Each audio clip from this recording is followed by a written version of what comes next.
City news కి స్వాగతం।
కూడా నా హృదయపూర్వక ధన్యవాదాలు తెలియజేసుకుంటా ఉన్నాను। దేవాదాయ శాఖ మంత్రిగా మరి ప్రమాణ స్వీకారం చేసిన తర్వాత మరి శివాలయాలు అవన్నీ కూడా శివరాత్రి రోజు నేను దర్శించుకోవడం జరిగింది। ఒక ప్రజల కార్యక్రమం, ప్రజల మధ్యలో మొదటిసారి ఈ బొడ్రాయి కార్యక్రమంలో నేను పాల్గొనడం నాకు చాలా ఆనందంగా ఉంది।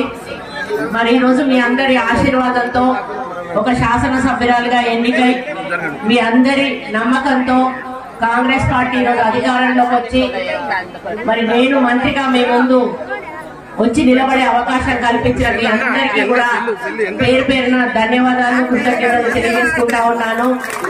రాబోయే రోజుల్లో తప్పకుండా కొండా దంపతులము మీ అందరికీ కూడా ఎల్లవేళ్ళగా అండగా దండగా ఉండి వరంగల్ ని గతంలో నేను ఉన్నప్పుడు ఏ విధంగానైతే అభివృద్ధి చేశానో అంతకు 10 వరంగల్ జిల్లాలో అభివృద్ధి పదంలో వరంగల్ ని అభివృద్ధి పదంలో నడిపిస్తానని తెలియజేసుకుంటా ఉన్నాను।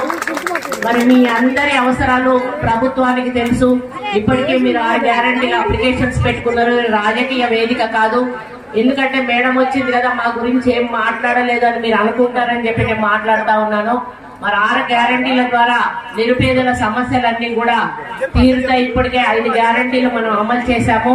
మరి ప్రతిపక్షాలు ఇప్పుడే మన మీద దాడి చేస్తా ఉన్నాయి, ఇంకా మీరు అమలు చేస్తలేరు అని చెప్పి మరి 9 సంవత్సరాలు ఉండి కూడా వాళ్ళు ఇచ్చిన హామీలను అమలు చేయలేదు కాబట్టి వాళ్ళకు మాట్లాడేటువంటి హక్కు లేదు। ఏది ఏమైనా కూడా గతంలో నా మీద ఏ విధంగానైతే ఆశీర్వాదం ఉందో రేపు వచ్చే ఎన్నికల్లో కూడా మీ ఆశీర్వాదం తప్పకుండా ఉండాలని మనస్ఫూర్తిగా కోరుకుంటా ఉన్నాను।